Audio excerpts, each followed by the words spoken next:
ही बताइए पहला कौन सा गाना आप लोग सुनेंगे?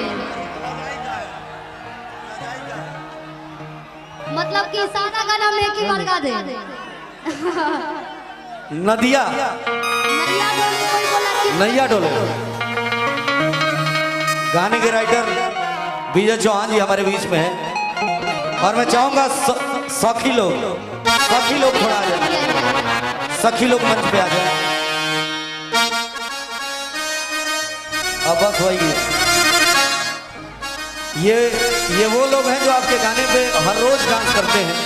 आज लाइव डांस करने का मौका मिला है तो ये मजा कौन ए भाई के नहीं क्या जात मजा ली। हेलो अरे सबर रखिए बस 2 मिनट। तनी एक बार ताली बजा के हल्ला करके बताओ लोग। बहुत बहुत धन्यवाद, बहुत अच्छे भाई लोग। तो बुझा था बालकनी का टिकट लगाई वालो। बदमाशी ना आराम से सब होई धीरे धीरे। आइए आओ सखी लोग।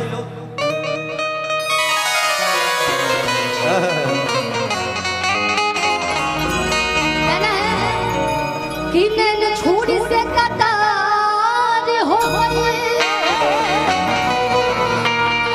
कि रूप की दुनिया उजाड़ हो गई।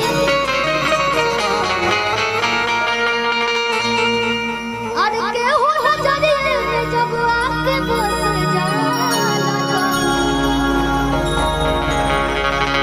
कि बुझी हम के प्रेम के बीमारी हो गई।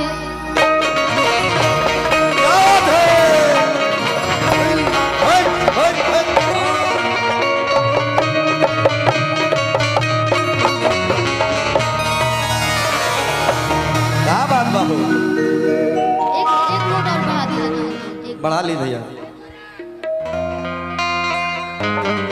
क्या बता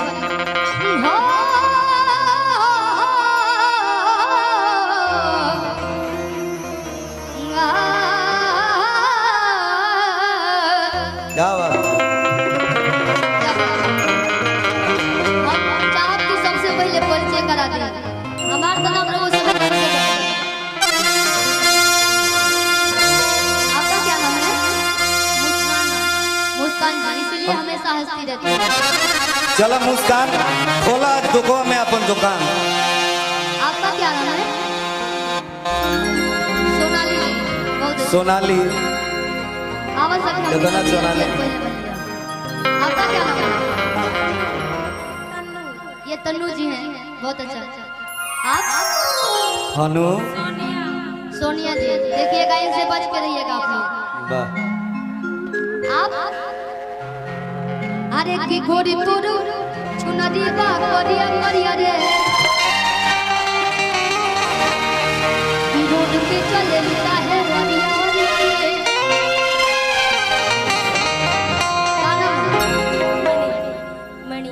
मणि जी नागी जन से दिख भी रही है क्या? तनी डांस ना लो। आपका क्या नाम है मैडम? मणि जी। क्या बात है, बहुत ही अच्छा नाम आप लोग का। बारी पौरी लिखा कि झाड़ से जब ताली ना के कि लागत कि बगली से निकाल सैया उड़ावस रुमाल सैया। अरे कान पर कोरी हरिया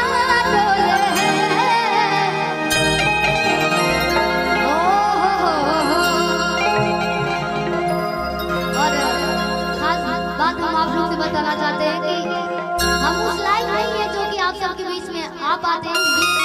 सौभाग्य की बात है और हमारे चौहान जी के वजह से एक बार आ जाइए। सभी लोग बुला रहे हैं आपको। आज जो कुछ भी मैं चौहान जी की वजह से हूँ, आप लोग जो मुझे लाइक करते हैं सभी के आशीर्वाद से। जोरदार ताली विजय चौहान जी के लिए। हमारे बीच में जिनका लिखा हुआ ये गाना लगभग अमर हो चुका है। कोई भी भोजपुरी हिंदुस्तान का इंसान इस गाने को भूल नहीं सकता। क्या बात विजय भाई, गजब मुस्कान है इनकी। साउथ वाले हीरो लगते हैं। कि अपने तो जैसे तैसे थोड़ी ऐसे या वैसे। अभी आप लोग गाना सुने, बोलो मुझे खाक जरदा पनवा जनवा बहुत ही ज्यादा प्यारा आशीर्वाद मिला। कहे कि झारस जब बाल सही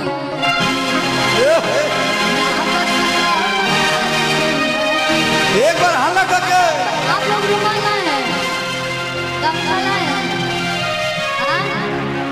निकालिए ऊपर उड़ाइए। अरे बात पर गोरी हो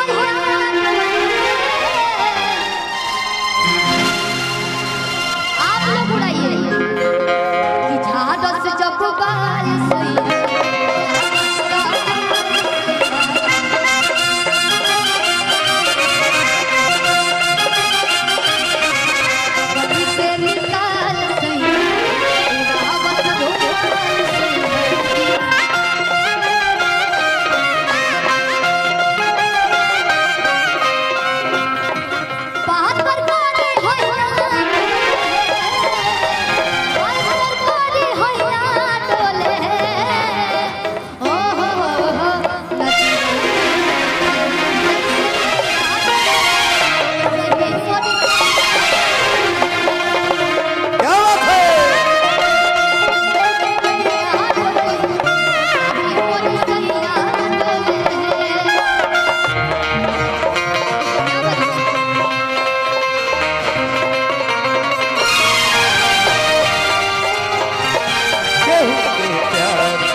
तनी आधा आधा टीम बांट लीजिए, आधे लोग इधर आधा इधर आधा उधर। अब जेकर पातर पातर कलम जी हुई होकर तो और ही मजा आवत हो यार। बड़ा आप लोग ने हिट कर दिया।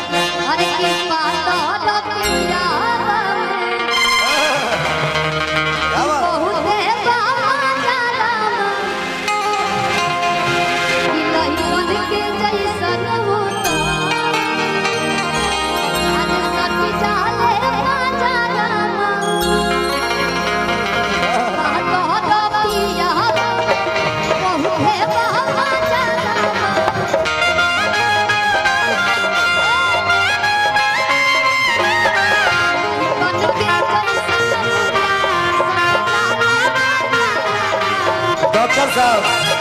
डॉक्टर साहब एक मरीज है यहाँ पे। डॉक्टर साहब एक मरीज है यहाँ पे, परी जी देखना है उसको। परी जी आपको सबको झुमाना है। परी जी आप मतलब सबको झुमाइए, एक जगह रहने से नहीं, ठीक? अरे दादू भैया लोग बैठ जाए, पान गुट आवाज आवे स्पीकर में किया करो। सब बताई करले बहुत दिला दारू तो हमरो भलाई आवाज आवता दादू सादा पान गुट कन नसा बताई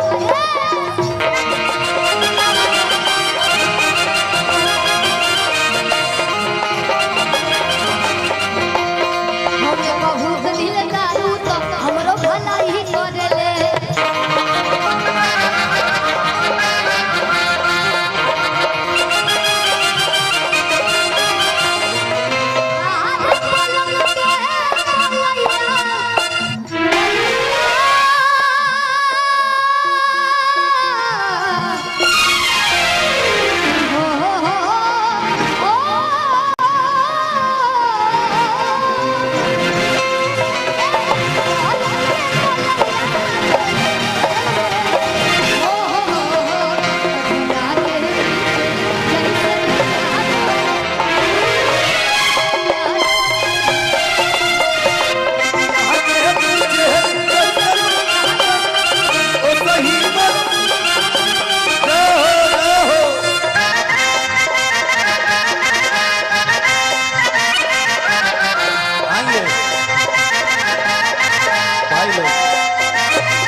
कितने लोगों की गर्लफ्रेंड है ये बताइए?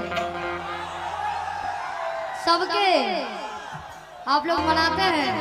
ये सब थोक के भाव में रख ले तभी तो सबके गर्लफ्रेंड है। अभी ऐसे बोले कि आप लोग हाथ उठाइए तो कोई नहीं उठा रहा था। हाँ? कि जब भी सिलानी हमके